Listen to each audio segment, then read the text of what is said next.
Hey, Danny, thank you so much for coming on the show again. Hey, thanks for having me, man. I'm glad to be back after I think it's almost 2 years now since the last time, so plenty to talk about, and thanks for having me. Yeah, 2 years. What was it, May or June of 2015? I think it was June. Yeah, I think it was June of 2015 last time you had me on. So yeah. Good Lord. So yeah, we do have a lot to talk about. Time flies. You and I were talking about all that stuff in the pre-interview, but just about how time flies, how just all the things that have been going on. So let's catch up with you, Danny. Yeah. So since we last talked, I think the movie that we last talked about was it Real Evil that we were talking about? That was 2015. Yeah, it's Real Evil, which since then actually believe it or not, got retitled and re-released as Spectres. So it's actually, it's like having two movies now, I guess. But it's like, yeah, Real Evil, aka Spectres. So it had a whole new piece of artwork done, a whole new DVD offering with actually another commentary on top of the commentary. It's like, so it had a whole another release, and I think some of that had to do with getting it on some of the platforms that Full Moon was doing. So AKA, so just remember that if you're looking for it, Spectres, AKA Real Evil, AKA Spectres. It's a little really confusing, but I know what you mean. Sometimes I see movies with the same title too, and I'm like, wait, which one is it? Like the Tom Cruise movie, The Day After Tomorrow, and then it was like Kill, Die, Repeat, or Die, Repeat. Yeah. No, it happens. I mean, look, another film of mine that I made like 10 years ago, Ghost Month. I ended up having to retitle it back to its original title, and it's called The Offerings. And I mean, just sometimes there's rights issues, there's titles that work better in different territories or whatever, so they end up sometimes having to be changed even after they've been released. Full Moon's notorious for that, so that was no surprise that when they were like, oh, it's called Spectres now, and I'm like, oh, okay, great. So. You're like, well, duly noted. Now I know what to expect the next time. Yeah. So after we got done in June of 2015, it's you had Real Evil come out.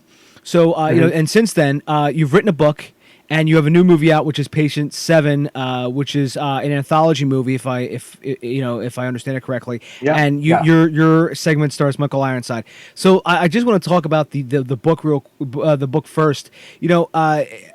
So Danny, number one is I want to ask, how do you find the time to do all this?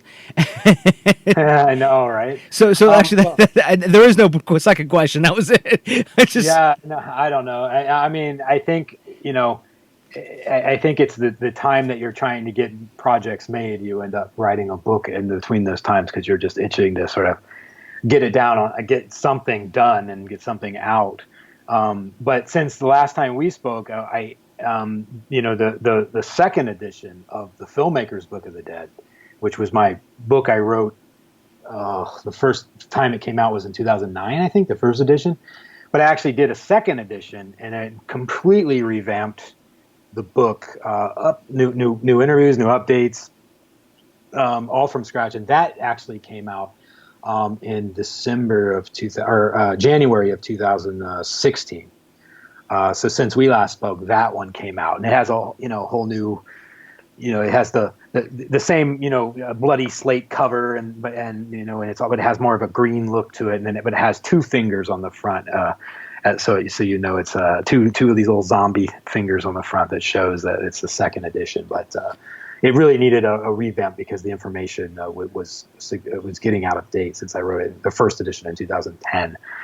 So we got that one, and that one came out through Focal Press and everything, and that one came out January 2016. Then I wrote another book that came out this year in April 2017, and it's called Talk You to Death: Filmmaking Advice from the Mavericks of the Horror Genre. And basically what this book is this people loved the interviews so much that from Filmmaker's Book of the Dead that this book is sort of interviews.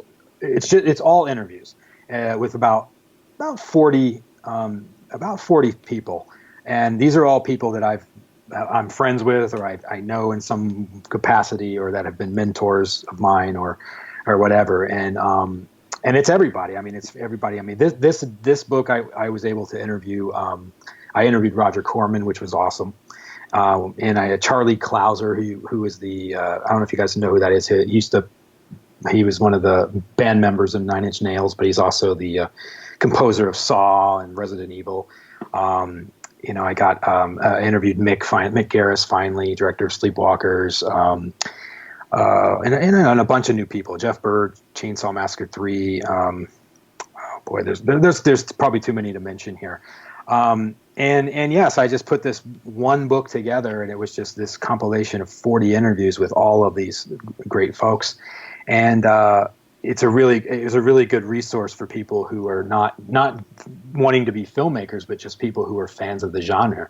Because I ask them questions about making movies, but also ask them about, not like fanboy questions, but stuff that really brings out why they do things and what they look for in screens, stories, and horror, but all very specific to the horror genre. So that's the new one. So just to go back to the Book of the Dead, when you mentioned that the other one was out of date, or getting out of date, because technology moves so fast now. And that's some of the one thing that a couple guests have talked about on the show is they've read books, maybe it be in film school, or maybe it was in between doing movies. They want to I want to get better. I want to check out one of these books that everyone keeps talking about, and then you realize, oh my God, half the stuff this guy has said in this book is out of date. I think I'm pointing right now, but you can't see it because it's a podcast, but. I have a bookcase next to me of all different filmmaking books, and there was one book that I actually bought on Amazon for pretty cheap, and basically I was flipping through it, and I'm like, my God, this book was written in like 2014. 2004, and I was like, my God, everything has just moved so fast. That like 90% of this book, I mean, he doesn't talk about crowdfunding. He doesn't talk. I mean, there's no mention of social media stuff. I mean, when you're talking about marketing, it's just like some of that stuff. It really, whenever you talk about technology, period, I think it really, unfortunately, it's a double-edged sword. You have to talk about it, but it also does date the book at that time. Yeah, absolutely. No, I mean, and my publisher for that book, Focal Press, is one of the biggest publishers of entertainment books in the world. I mean, they this thing is, they publish thousands of books. I mean, they're owned by a big, huge company, Taylor and Francis, and so on and so forth. But I mean, so they're constantly updating their books because of technology. And mine, is kind of a combination of a lot of the information. I mean, a lot of the information didn't stayed as is, but certainly the stuff I'm talking about, software, I'm talking about cameras and so on and so forth, even up to the last minute. And in December of 2015, I was sending them new stuff like, hey, can I update that chapter again, because this new red thing, I talked about the red camera in there, and they just released this new model, and so I was able to, all the way up to the last minute of it being published, was able to still update things, and I mean, the book now, it's thicker than the old one. This one's 437 pages, and that's a full color book. I mean, it is the book is an inch, probably over an inch thick, and it's just full color. And I added all kinds of art, and I added all kinds of really cool new stuff into this one. This is actually sort of like my favorite. This is definitely actually my favorite version of that book, and probably the last, but it's my favorite one of that. So. But as far as the things going out of date, absolutely, and that's why I try to update these things when I can. I'd say you don't want to do it too often, but I'd say after 5 years, it's probably time to get updated. And it takes maybe half a year or so for me to update it all too. So I have to go through every chapter and add things and take things away. So you have to come up. Oh, and it came out in China. The first edition came out in China in Mandarin, and it took them like 2 years to translate it. And it came out in Mandarin in 2015. So talk about all these poor Chinese folks that are reading my book over there in Mandarin in 2015. The information is definitely out of date. So I don't know. Hopefully they'll retranslate the new one. But that was pretty cool that they were able to actually I'm sitting there flipping through it and seeing all these Chinese characters, and I'm like, wow, this is actually, it's a full translation of the first edition, and it was released in mainland China, as well as like Singapore and Hong Kong and all that stuff. So it got a massive release in Asia, which was really cool. Have you had anybody from China reach out to you and say, "Hey, Danny, we picked up the book," or like even like a film professor over there? No, not really. No. The guy that translated it was probably the only guy I heard from. But no, I haven't really had any Chinese professors or anybody reach out to me. I mean, I wish they would, but I actually think it'd be fun to sort of talk to some of the Chinese students about filmmaking, because that's a huge industry over there. A lot of productions are being shot over there. I mean, Killjoy. Back in 2009, Full Moon was shot 2 movies in Guangzhou, China. They shot Killjoy 3 and Puppet Master 9 in China. So, but yeah, it'd be really interesting to see what they think of all that. And when you would have to make the 3rd iteration of the book, because you can call it Return of the Living Dead, which is, or even like Day of the Dead is you know what I mean? Because if you did do it every 5 years, I think it's pertinent to do stuff like that, because again, not only with technology, but also with like new interviews, new ways of doing things. Like for instance, like, you look at Oren Patelli and Paranormal Activity. That movie came out of nowhere. And you and I in the pre-interview, by the way, were talking about this and how that doesn't really exist. But now I'm like, I'm actually, completely just, shattering my own statement. I'm kind of contradicting myself here. But, he came out of nowhere. He came out of nowhere with that film. And it was like, what, $13,000? By the way, I actually know one of his coworkers. He was actually on the podcast. Yeah. Do you know Scott McMahon? No, I don't think I do. Okay, I should introduce you to, but he does Film Trooper, and he actually used to work with Oren, and one day Oren came in and said, "Hey, I'm doing this movie," and they were like, "What?" And they were like, "Yeah, I sold to Steven Spielberg," and they were like blown away, and yeah, but just how all the new ways of doing things, and which kind of leads us into Talking to Death, because as you interview these guys, you interviewed Herschel Gordon Lewis. By the way, rest in peace, Herschel. Passed away, like a year ago, I think. Yeah. It was. By the way, I was actually going to have him on the podcast. Oh, really? Yeah. When I first started, I actually asked him, and he said, "I'm going back and forth here. Get back to me." He then was in Iran, and then we just kind of lost contact. And I followed up with him, and he was like, I think he said like a couple months. Let's do this thing. And then I heard he passed. I was like, oh my God. I was out of the. I know he was up there in years, but obviously it's still surprising, and when anybody passes without But yeah, you've interviewed Herschel. You've interviewed. By the way, Kane Hodder for the book. That's freaking cool. Yes, I did. Mm-hmm. And Michael Berryman.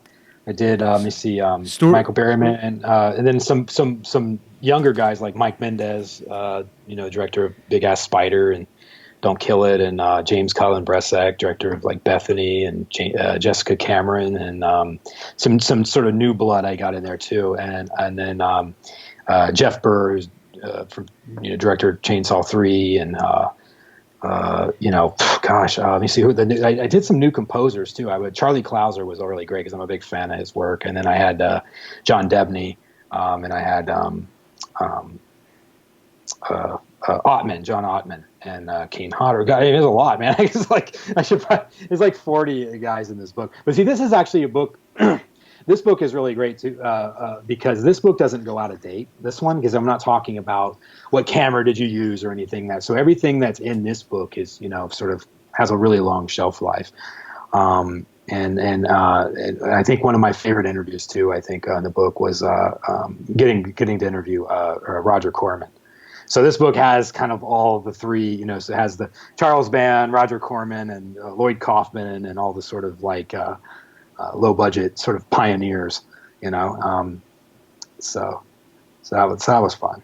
But yeah, anybody that's interested in learning more about the craft of filmmaking, and it doesn't have to be specific to horror. There's a lot of good information in here that these guys talk about.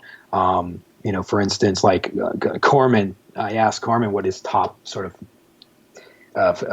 his top films for horror were, and why he thought they were his top films. And he gave me this whole sort of it's almost like 2 pages in the book of this explanation of each of the films, and why he thought they were great films. And it was pretty cool. So yeah, and Roger has so much knowledge, and I mean he's just been around. I mean since I think when did he start? The 60s? Yeah, he's been around a long time. So I mean Roger Corman's top sci-fi films of all time, and he gave me his top sci-fi films of all time. One of which I'll tell you, so I don't want to ruin the book, but one of which was, let's see, Black Christmas was one of his top films of all times. And he goes on to tell, just talk about why like Black Christmas thrives off the paranoia, and it's a really really good his interview. It's actually one of my favorite in the book. And then Tibor, who I edited a film for Sci-Fi Channel, Tibor Takas. Mm-hmm. He's the director of The Gate. I'm sure you'll know The Gate. Yeah. Right? Oh yeah, absolutely. And he gave me his. I remember when I was sitting with him at my place, I was cutting a movie for him called Ice Spiders for Sci-Fi Channel, and I remember at the time he was making this movie called Mega Snake. And he kept getting, like, we were editing, and then he kept like looking at his phone, and he was showing me the storyboards for Mega Snake. And then I remembered that years later when I was interviewed him, and I said, "Hey, you remember those storyboards for Mega Snake?" I was like, "Hey, you think since the movie's been out forever, you think maybe I could maybe put those in the book as a good example of sort of professional storyboarding for big giant snake movies?" He's like, "Yeah." So in the book there you have like this really great storyboarded scene of this snake eating a guy, and little things like that. Like he gave me, and his interview was also really good. And of course, his last movie. Well, I don't know if it's his last movie. Last time I saw him in person was his movie called Spiders 3D, and that was a lot of fun too. I guess he's like into spider movies or something else. all spider movies all the time. I mean, because but I think those movies right now. I mean, and as you and I talked before, there so many like industries are cyclical, and there's genres that are cyclical too, where it's big monster movies are back. Where it's like Sharknado was popular. I mean, when the first Sharknado happened. I mean, you probably thought, "Oh my God, no one's going to talk about this movie." I know, a week from now, and now it's like the Sharknado 5. I don't know. Look, man. I mean, it's just. I mean, sometimes things that are done in bad taste become these big hits. I personally don't like that stuff because I mean, I don't know. I just think it's just not my cup of tea. I should say, I mean, but look, I mean, something like Sharknado. It's on like what, number 5 now. I actually saw a Sharknado slot machine in a casino in Vegas the other day. I mean, that's big money, to license out the brand and to make a slot machine for Sharknado. So you can't argue with the numbers there, man. You can't argue with the success of something like that. Do I personally watch Sharknado? No, I haven't actually. I watched like the first 10 minutes of the first one, and then I didn't watch any of the other ones. But that's just me. I just don't like those. That's just not my cup of tea. I'm very like only thing I ever watch is, I mean, I don't really even watch horror movies. I actually only really watch classic films. I mean, I watch freaking Good, Bad, and the Ugly, or Casablanca and Psycho and anything Hitchcock. And I'm very, very focused on classic cinema, and I think that's just. I feel like it's one, they're fucking great films, and two, you also learn so much from these great masters that have made these films under completely different kind of circumstances than how we make movies today.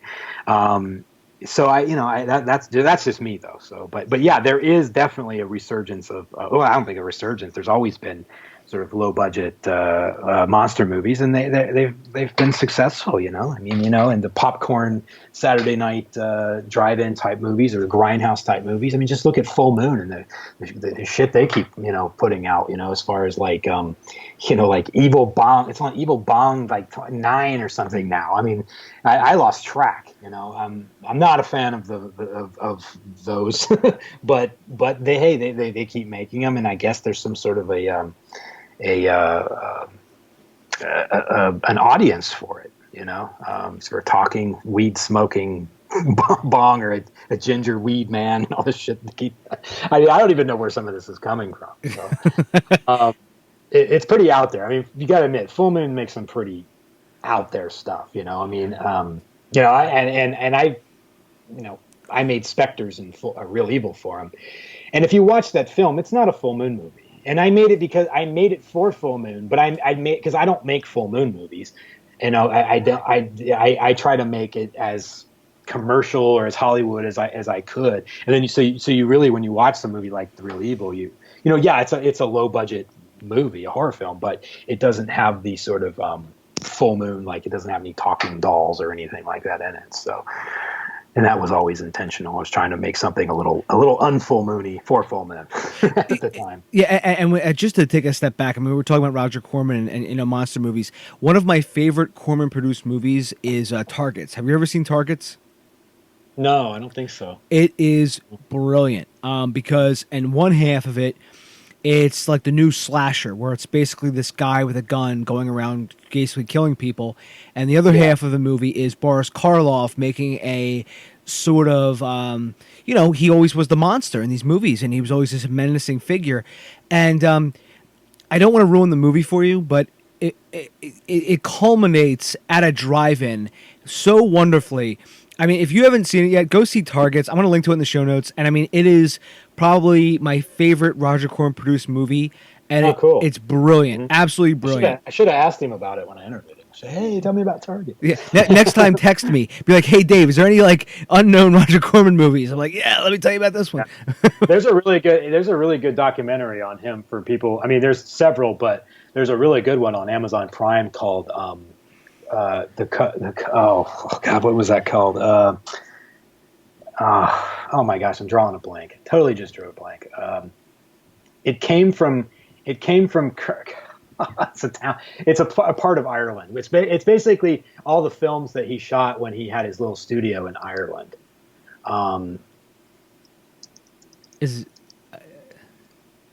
It came from Carmenara. Yeah, right. I can't remember. If I think of it, I'll let you know, and I'll. Because there's so many movies for him to go through. Yeah, it's. I don't know why I'm just totally drew a blank on that one. But anyway, it's a good one, and if you look up Roger Corman on Prime, and you'll see it. It's a really good documentary. And I'll make sure to link to the show notes, everybody, what Danny and I are talking about. But I haven't seen it, but I will definitely check it out. And because you also mentioned about the movies and things are coming out, and sometimes you want. I'm sorry. It just came to me. It's called "It Came from Connemara." I couldn't remember the name. It came from Connemara, and it's a documentary. It's the behind-the-scenes story about Roger Corman's film studio in Ireland. And a lot of people don't know that he actually had a studio and made quite a bit of movies in Ireland with Irish crews and everything back then. And it's a really interesting documentary to check out. I think it came out in 2014, I think. So It Came from Connemara. Check it out on Amazon Prime. So it just sounded like a commercial for him right there. And I'll link to that in the show notes, everyone, and that way you can check it out on Prime. And and we were just talking about movies, and actually sometimes there's different very subsets of different genres. You mentioned I have to mention this because you interviewed Lloyd Kaufman. Lloyd's another guy who's been around for years and has been just grinding it out through everything. Yeah. I have some Lloyd Kaufman stories. So continue, and I'll tell you. Well, what happened? Well, I had a person. I had him on the podcast one time, and he said that Troma was formed while he was in prison, and he was Michael Hertz's bitch, and prison bitch, and they formed Troma together while in prison. And somebody messaged me and was like, "Is that real?" I'm like, "No, he didn't form a movie studio in prison." But I could see it happening. Let's be honest here. Mm-hmm. So yeah. So what were you going to say about Lloyd? Oh no, I mean, I interviewed Lloyd. I interviewed Lloyd for the book. It was a while ago, actually. But I actually interviewed him in Vegas, and he was here. he was in Vegas for Trauma Dance, I think, and I interviewed him. I interviewed him, I think, a couple weeks before that, and then he came out to Vegas and he wanted to interview me, and so I was in Vegas at the time, and then he's like, yeah, come down to my hotel. So I went down to the rattiest hotel on the face of the earth, like the Lady Luck or something. And he interviewed me in his hotel room. We went to his hotel room, and he just sat there with his little camera. We went down and on the street, and he wanted to interview me on the street. And I go, yeah, they're probably going to shut us down. And then, of course, they tried to shut us down. So I'm standing there with the Trauma mic, talking about, hey, I'm Danny Draven, I make movies, blah, blah, blah, blah. And then we got shut down. And then I remember telling the guy, I was like, dude, we're not shooting anything. I said, do we look like professionals? This is me and Lloyd. I said, do we look like professionals to you? I said, look at my mic. Look at this mic. I said, it's got dents in it. I said, we're not doing these. Oh, okay, fine. Just don't bother anybody. So we were able to continue shooting the interview.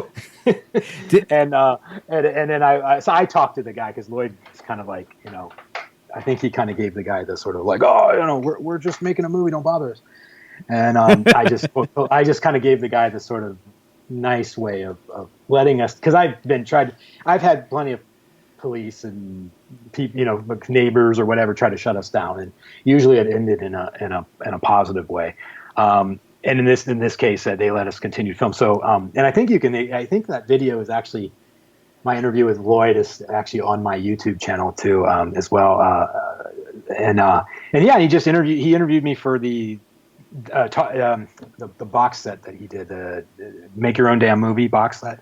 So I did this whole interview in his room about making movies. And I remember at one point, I'm not sure if it made it into the cut, but at one point I'm talking and he pans over to his bed, and there's this girl just sleeping on the bed and I came up to the room. I mean, she was just laying on the bed. I think she was helping out with the festival. I mean, she was like, clothed and everything, but she was just like completely passed out on the bed for no reason.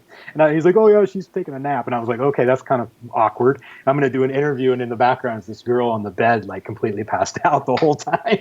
So it was really weird, man. But anyway, I did this interview for it, and you can see it on YouTube or whatever, but or if you have the Lloyd Kaufman box set. I actually do. I have all three right next to me. I have Make Your Own Damn Movie, Produce Your Own Damn Movie, and Direct Your Own Damn Movie. Oh yeah. So he interviewed me. I think I did a little interview too for his Produce Your Own Damn Movie book, because we have the same publisher actually for Filmmakers Book of the Dead. We have actually the same publisher for that. So yeah, I mean, but no, Lloyd's great. I mean, he's been doing this a long time, and he's a super funny guy, and I mean, I think I saw Toxic Avenger when I was like 8 or something, so I've known about them a long time, but I'm sort of glad I started with Full Moon, because I was a little bit more familiar with Full Moon. Full Moon was in LA, and Trauma in New York, but yeah. So anyway, I have plenty of other ones, but stories about that, but not enough time. I know we could go back and forth on Lloyd Kaufman stories. I actually have a few myself, but you mentioned something really quickly I want to jump into, which is about calming down production problems, because you mentioned neighbors or police or some nosy fucking person walking by who goes, hey, what are those guys doing? I'm gonna call somebody about this. Whenever that happens, and this is some advice for filmmakers of all levels.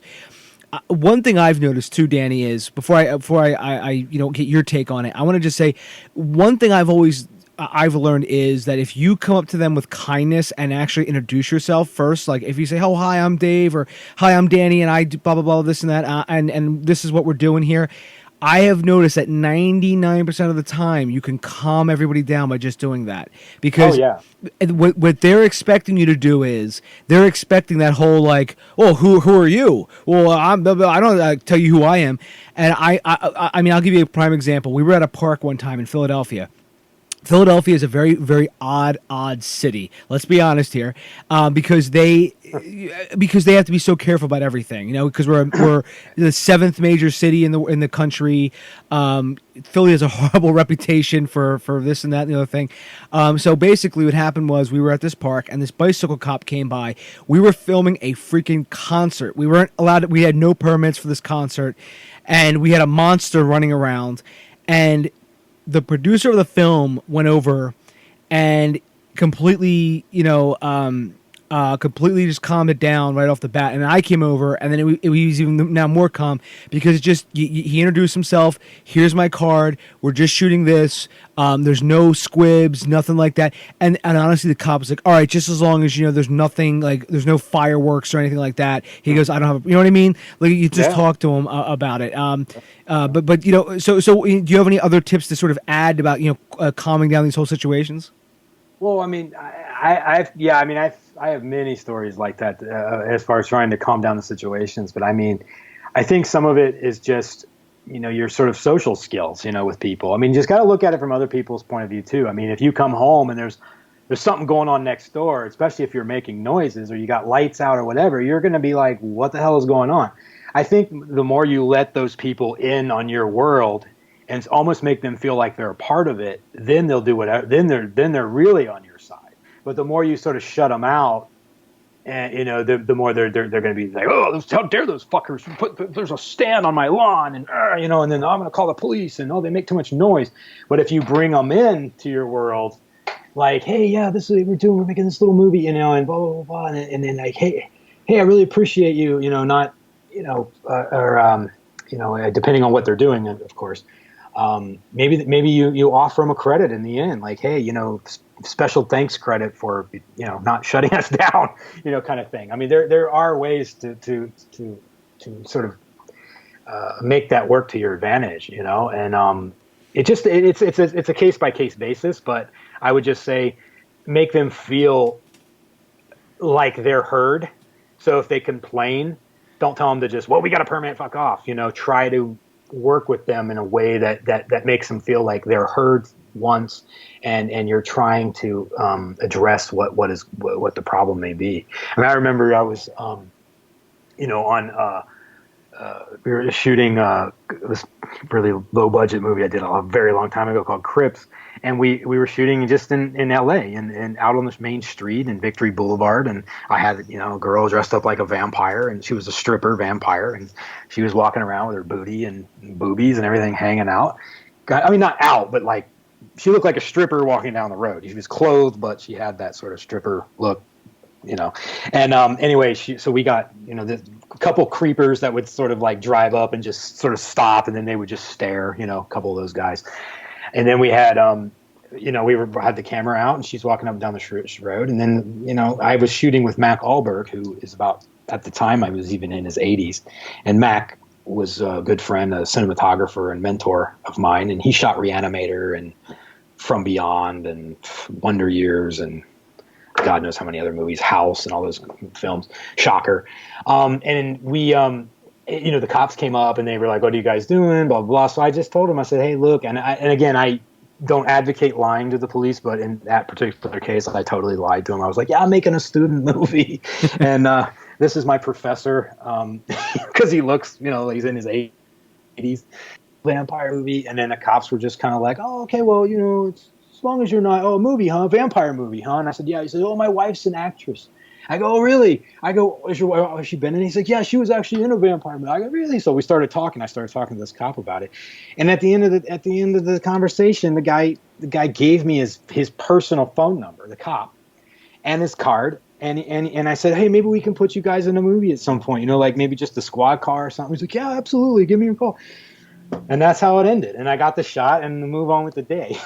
So, you just never know what scenario you're in, and you just have to sort of roll with the punches. But you'll see in that situation, I made the cops feel sort of part of what was going on, as opposed to just, oh, the cops are here, we're not doing anything, we do, fuck you, we can shoot here if we want, kind of thing, which a lot of people unfortunately do, and that's where they really get shut down.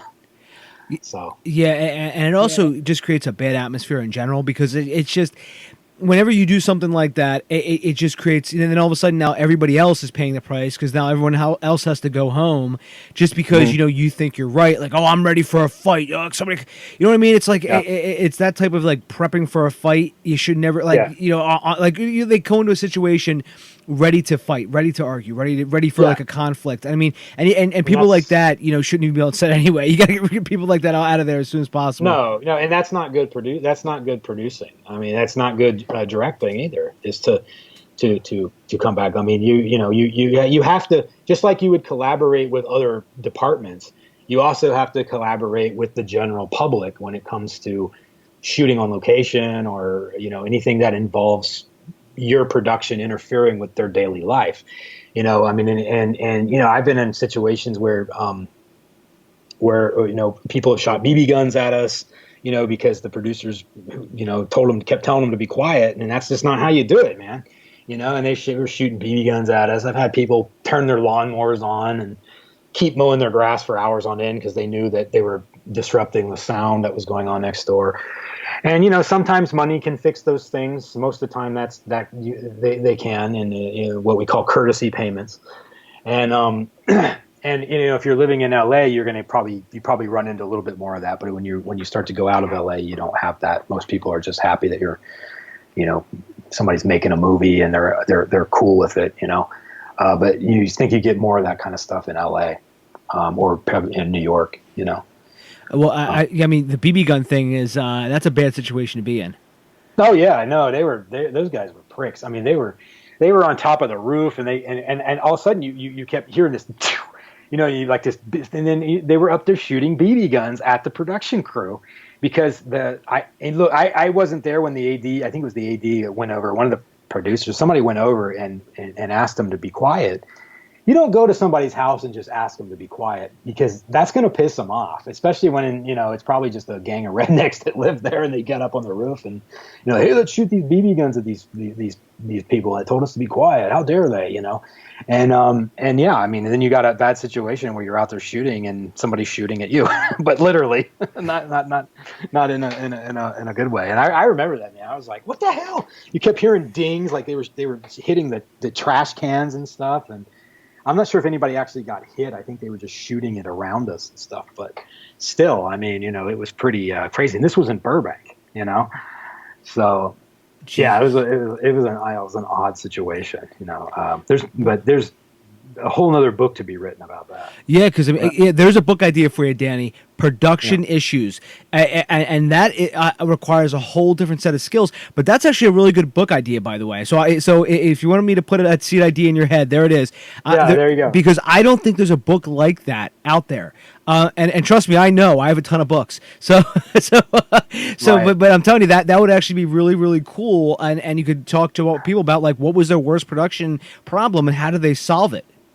Yeah. Well, I did a little bit of that in Filmmaker's Book of the Dead, but it wasn't a whole book. But I had like sort of like a production problems, and it was like I was talking about like people draining you for gas money on your production crew, or things like that. But it was a very short, like 2-page little deal. But yeah, but as a whole book, yeah, hey, you never know, that might be the next one. Yeah, so if you do need an idea, there it is right there. So everyone, make sure to tweet at Danny to get him to write that book. It's actually really interesting. Yeah. Because I think it'd be really, really cool. Because I got plenty of them to write one. To put a whole book like that together. There's nothing but production issues. As part of production is just rolling with the issues and stuff. Well, and as we talk about production and directing and stuff like that, I want to talk about your movie Patient 7. It's actually out right now on Amazon, correct? Yeah, it came out. It's actually on Amazon Prime now, because it was on Amazon before, but you had to, purchase it. And of course, it's on iTunes as well. But it was actually when it came out on iTunes, it was in the top 15, top 20 for months, I think. And I think it got to like the top. It was like the top in the top 12, I think, for a while, which was really good, because you consider when you see our movie next to like Conjuring 2 and like Rob Zombie's movie, like literally like in the same slots, and sometimes ours being ahead and then going back and forth.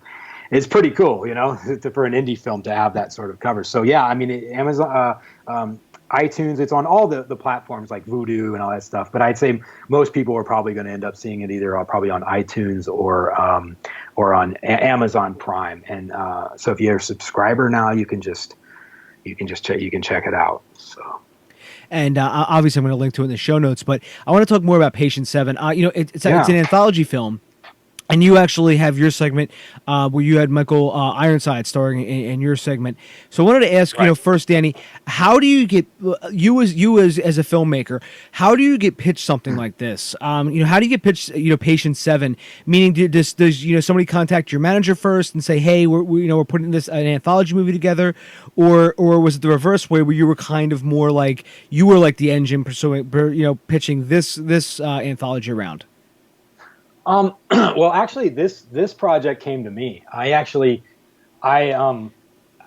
This was not something I pitched or anything. It actually came to me through a company called Terror Films, and they one of the head guys at Terror Films named Joe Dane is an old friend, like from the Full Moon days. I mean, I met Joe, I think, when he was a runner back in the day.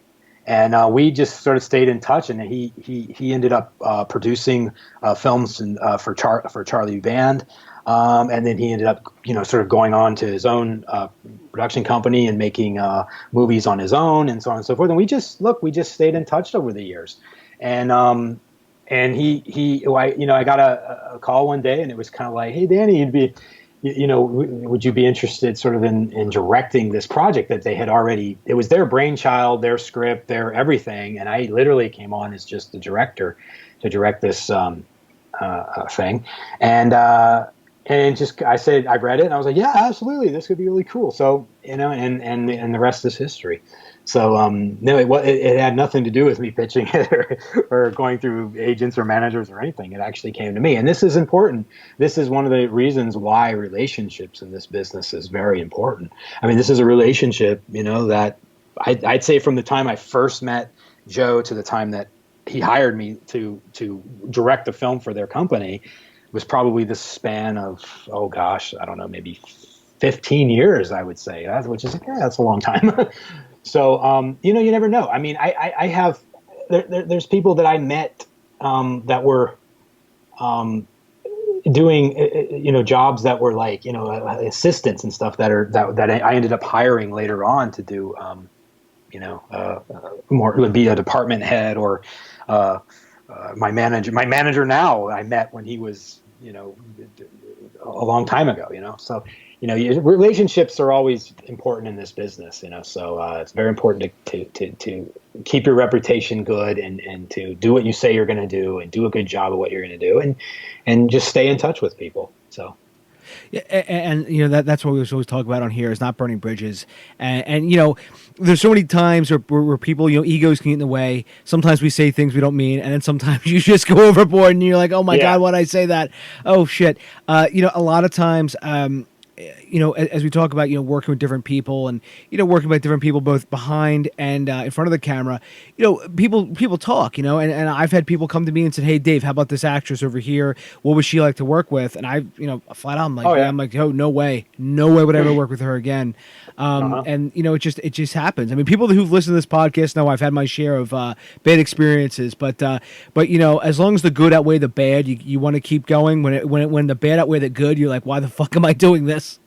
No, it's all word of mouth. I mean, yeah, exactly. I mean, you can't, and I don't think people realize that. It's like, I mean, one actor's, if you piss off the director or you piss off the producer or you're just not professional, it's going to go around, man. This is a very, very small business when it comes to, some of these circles. And it does get around. I'll ask, I have a whole bunch of people I could ask, like, hey, what's that cinematographer like working with? Oh, he's grumpy and slow, don't hire him. Or what's this person like? And then, you get honest, off the record sort of, useful comments on like, hey, should I hire this guy or not? Because we all want to live on, work on sets that are relaxed and everybody's cool, everybody's there for the same reason, and you always get that sort of one guy that comes in and he's a dick, and you end up having to everybody's like rolling their eyes. The one, that one guy that you just want to like strangle, and I've had that pretty much on pretty much every movie, and it's never fun because it kind of ruins the dynamic of everybody working together. And usually that person ends up getting fired at some point. But yeah, but sometimes you're in a position where it's better to just deal with the guy than to have to fire him and find somebody else. One thing I learned is I always have like a Rolodex of crew, and I've kept that like piecemeal and cast too. So like, I mean, one of the movies I did one time, I was doing I guess you could call it a glorified student film, and I had an actress show up with the worst fucking attitude you can imagine, and I told her just go home. I said, look, and I mean this literally, Danny. She showed up and acted like we just plucked her out of obscurity to come to here, and I said to her, I said, we've talked about this for months. I said we've been working on this. She goes, I left a friend's wedding to come here, and I said, what the fuck are you talking about? I said, go to your friend's wedding then. I said, what the hell is this? So, Jeez. yeah, dude, horrible fucking attitude. And then me and the other guy got into an argument about her because he wanted to keep her on set, and I'm like, nope, never doing that again. But when you made your segment called The Body in Patient 7. No, that's not. No, let me correct you there. The Body is not my segment. The Body is that was directed by Paul Davis. Paul Davis, yeah. So let Danny explain this horror anthology, just so there's no because it gets confusing when you do anthologies sometimes because some people it's like, oh, did you direct this or not? So the way that this anthology happened is there are seven. There's seven like sort of award-winning sort of short films from all over the world. There's one from I think 2 from England, one from Iceland, one from God knows wherever. But anyway, they're from all over the world. And each one of those little short films were already done films. Okay. And they were each one is, I don't know, 5 minutes, 10 minutes or whatever the running time is. And each one has their own director, their own production crew, their own everything.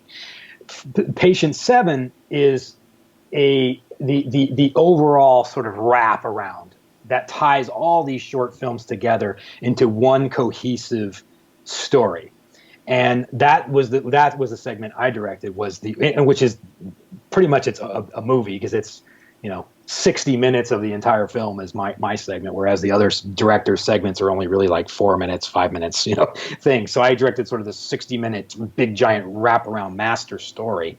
And then as we go into each patient's story, you get a film. So that's sort of that anthology. And that's how anthologies are. You pluck people out and then they have a story, you go into their story and you're back to your main story. And in my main story, it starred Michael Ironside, who we all know from Total Recall. He's the bad guy in Total Recall, and Scanners and Starship Troopers and so many other movies. And that was, the Patient 7, the story is his story. So anyway, there. I just wanted to clarify that. Yeah, see, that's why I have you on, Danny, because Exactly. otherwise I'll get everything all screwed up. But I'm always interested about anthology, and you mentioned you had a point in there that I wanted that I was going to mention, which is whenever I see anthology movies, there's always that wraparound. There's always the segments and there's a wraparound. VHS comes to mind. That's a recent anthology movie that I think got a pretty wide release. And I'm always wondering how those movies sort of come together. I've been approached to do like a couple anthology stuff, like right around in this area. Never has worked out once. I have never seen it work out. It usually involves who's going to pay for what, because when you're doing it on like a real indie level, if I pay to make this movie, let's just say it costs me, I don't know, $10,000. I don't know. If I then give it to you and you say, okay, well now, it's a part of this project, you kind of go, well, wait, am I going to recoup any of this? Where's it going to go? There's always, you know what I mean? It's always that kind of all those question marks, and it's just that's why I've never seen. Whenever I've been approached to an anthology, it's never actually worked out. Yeah. I mean, look, anthologies are. I mean, anthologies are not. I mean, personally, I'm not a big fan of anthologies. I never really was. I mean, I like Tales from the Crypt, but I mean, anthologies are never really my cup of tea. neither are found footage films, actually. And I ended up making Real Evil, which by the way, again, was not a film I ever really went out to make. It was a film that Charlie wanted a found footage film at the time, and he asked me if I wanted to direct it, and I said, yeah, sure, why not? And then we ended up sort of building it from there. But I figured, let's try. I'll explore this genre.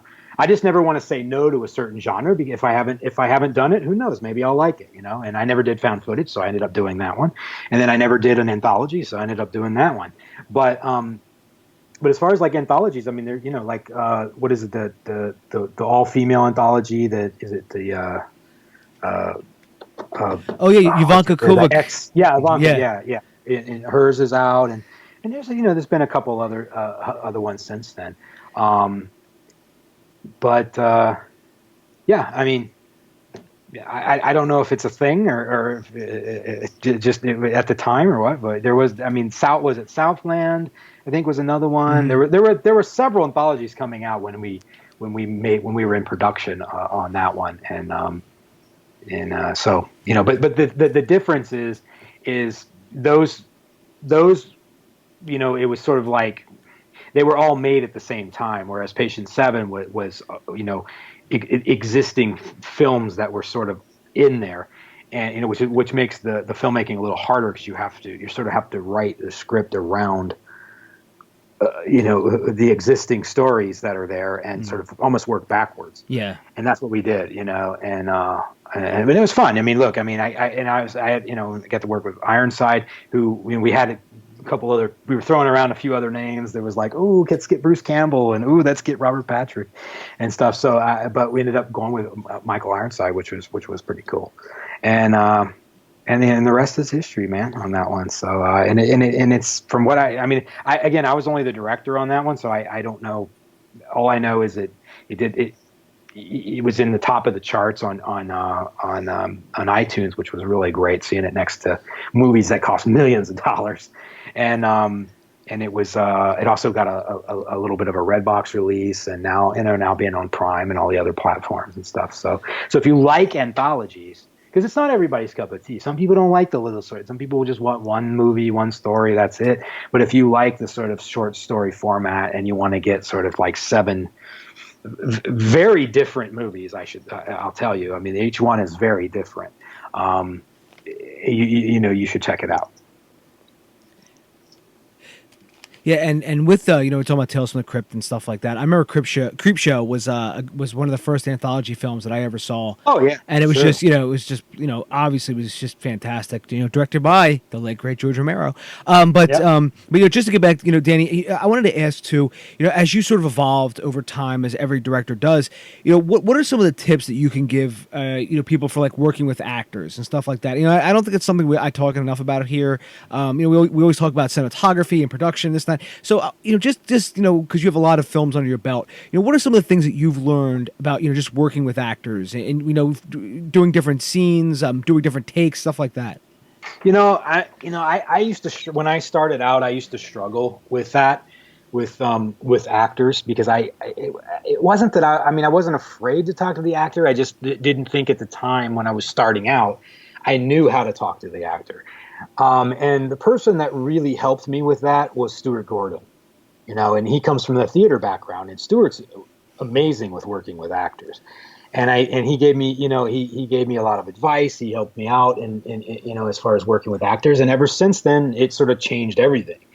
And that was after I made Deathbed. So, and then from that point forward, I really had a much better understanding and appreciation for actors and for acting and for how to talk to actors, how to direct actors, and it went from there. Now, for me, I'm very much a sort of split down the middle. Like they have, for a lot of actors, there's 2 kinds of directors. There's technical directors, which are just guys that are just super geeks and that walk around just talking about, yanking themselves off, talking about cameras and, it's an 8K 5, blah, blah, blah, blah, blah, blah, blah. But when it comes to actors, they don't know. Just stand there and then they just shoot them. They don't know how to talk to actors. And then those are more like the technical directors, or they know how to do amazing shots and all. They know how to do all this, but they couldn't tell bad acting from good acting, if it hit them in the face, And then you have the actors director, which is directors that know how to direct actors, know how to get the best performance, know how to encourage actors, pull performances out of actors, and so on and so forth. But they may not be the best when it comes to what lens they're on, or how the blocking should work, or where the lighting is, or what bad lighting is, or whatever, But they're really good at directing the actors. And a lot of that the cinematographer can sort of fill in for. And then you have people that are sort of in the middle, that are sort of a little of both, that know their tech stuff really well, know everything about sort of the technical end, but also know everything about the other end of working with actors. And I like to think of myself as that sort of middle guy, that's sort of a little of both. And that makes for a really great filmmaking experience, because you're in control of your technical part of the filmmaking process, and you're in control of your sort of emotional and storytelling part of the process, as far as the actors telling the story through their characters. And I think that for me, at least on the last, certainly on the last film, it's all about the casting for me. 80% of my job is picking the right actors to begin with. You end up getting a lot of the bad acting and a lot of the amateur acting when you just pick that. You get somebody's mom in your movie, or you get bad actors. You give people who aren't actors lines. That's when you start seeing a lot of the amateur night. But when you really know how to pick good actors, that's for me. That's the directing. I pick really good actors that are coming in, and I choose the best ones. And I let them go at it, and I direct them very little on set. I don't need to, because I picked a good actor. So for me, that's like 80% of the process in directing. It hasn't always been that case. Certainly, if you watch some of my old films, you'll be like, "Oh my God, the acting! What happened?" But I'm talking, but like certainly on Patient 7, I had top drawer great actors across the board, and I struggled to find those actors. I mean, at some point, I thought the producers were going to just beat me on the head like shoes already. So I got Jack Plotnick, Michael Ironside, of course, who just you watch the film and he's just like he's fucking great. He's really good in the film. And then I had Grace Van Dien, who's Casper Van Dien's daughter, and she's on a new show right now on Netflix. I think it's called Greenhouse Academy. It just came out on Netflix. So she's in the film. She plays one of the characters. And I have Mark McCullough, who is fantastic. He's just such a great actor. And he's in the new Tom Cruise movie called American Made, and has been in a lot of other stuff. So I just across the board. Dan Lynch, who you remember from that movie Circle, he's in the film. We've got a lot of great folks that I was able to work with, but all these guys I handpicked to just, when they came in, I just was like, yes, this person. So I really struggled on picking the right actors. And then when you unleash them all on a day of filming, and you see them interacting with Ironside, you're happy as can be. It's like, this is great. Everybody's great. Any direction? No, you guys are great. And if they needed a little direction, you go in and you say, try it this way, or maybe, it's just very little directing, Good directing is really kind of very little directing, because you picked good actors from the get-go. So I would say, without giving you another long explanation, sorry about that, but it's to just really, really focus on your casting. And when that comes together, you'll know it in the end, So, there's really, you have to understand how actors think and what they need from you as a director. And I think if you know that, and you know how to choose good acting from bad acting during the casting, you should be fine, Yeah, there was, I think it was Hitchcock who said that it all starts with a script. You need a good script. But somebody else, I don't remember who it was, said, that's what you need, the script and good actors, and that's the secret of all directing. Because you look like a genius then, and then it's like, well, how did you do this? You're like, well, hire good actors and get a great script, right? You have to avoid what's called result direction at all costs. You need to really sort of get actors out of their heads and into their bodies. That's really what a director should strive to get the actors out of their heads and get back into their bodies. And good acting allows the audience to identify with the characters and their circumstances. And, you need to trust the actors and allow them to follow their impulses. So,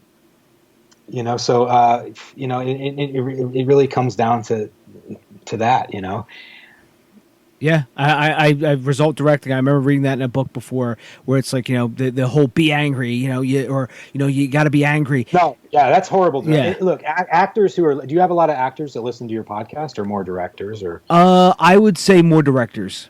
More directors. Okay, well, for actors and directors, I mean, as an actor, if a director is giving you what's called a line reading, which is like, say it like this, say it like that, you can pretty much tell that the director's not really a good director. Or if the director is constantly barking at you saying, just be more angry, or just this and just do this, that is what we call result directing.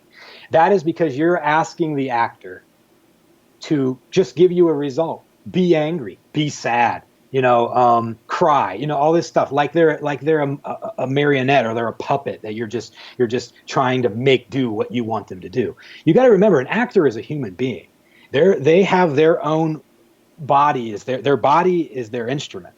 So you have to learn how to tune that instrument, how to play that instrument, and if you know how to do that, you can get all kinds of great performances out of an actor.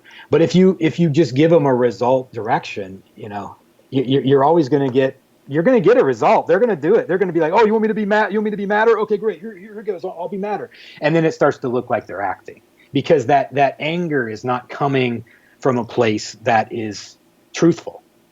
So you really I think you could probably write a whole lecture on this at some point, but that is the gist of it, if you really want a very short explanation of what that is.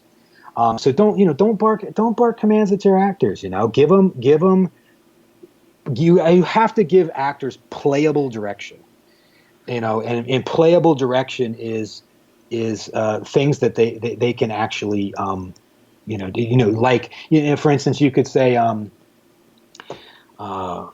you could be as simple as, like, you could tell them to raise the stakes in a scene. Commit to your intention more strongly, or find more peaks and valleys, find more colors, or you could say, what's at stake in this scene? And say, oh, well, what's at stake is my dignity. Great, let's shoot. You don't need to say, come back out and say, be more angry because the guy's insulting you or something. You have to work with them a little different. So. Anyway, so that's sort of the 1 minute acting class. No, it's so true, and it's such a valuable skill and to talk about, because a lot of there's all different types of directors and stuff like that, and just as we go along this podcast, I always want to just talk about every aspect that we possibly can, and it's just to hear about how different actors who've been on the show, how they've worked. I mean, some actors have worked with David Lynch, others have worked with John Woo. I just had on people who've worked with Quentin Tarantino as part of the camera department, Alejandro Inarritu, just all these, fucking A-level people, and you're like, well, how do they do it? Well, what's Joss Whedon really like? Come on here, tell us. And but you always hear these things about they're just passionate and they're driven and they know exactly what they want, and they just get their vision out there. It's really, really, really important. Yeah, no, well, the thing is too. I mean, not all from an actor's point of view, not all.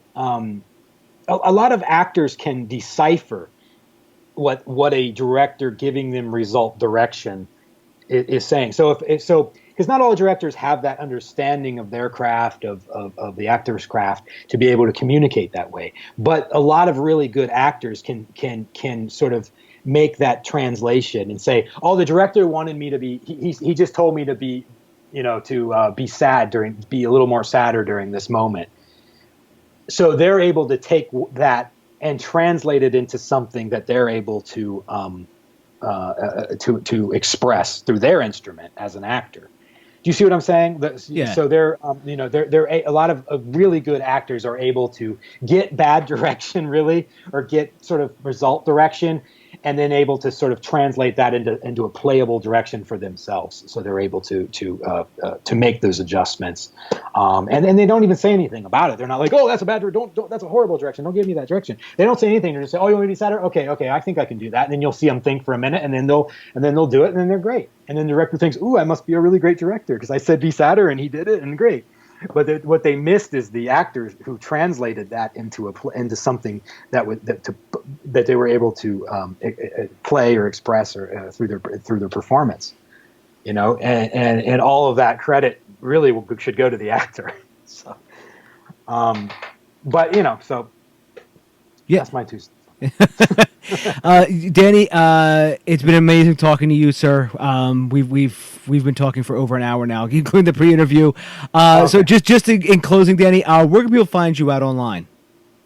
Well, I just got a new. Well, first of all, you can get me on Twitter. It's at Danny Draven is my Twitter handle, and then there's Facebook. You just look up me on Facebook, and then you have. I have a YouTube channel with a bunch of crazy videos on there, and go to my new website, which is DannyDraven.com, and that one you can have access to all kinds of stuff through the website, and also if you're listening to the podcast, use I made a code for anybody who's listening. Because I sell DVDs and my books and all that stuff on the website, and I have a 40% discount coupon just for the Dave's listeners. So the code is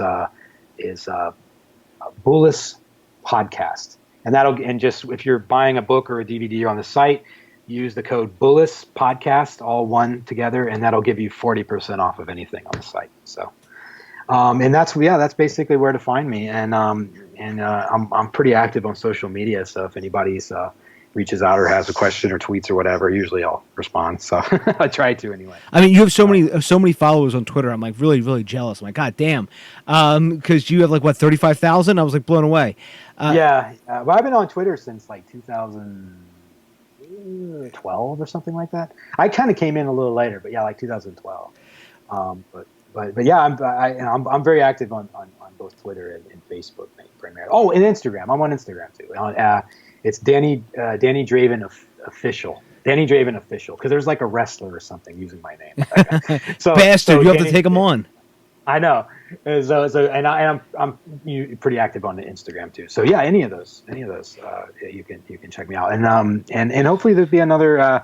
I've got some other books in the works, and also more movies and other things definitely in the work. I wish there was something I could talk about now, but there isn't as far as announcing something new. But there's definitely some cool books in the works and more movies, TV, the TV world, which I'm sort of transitioning to as well, in the works. So stay tuned.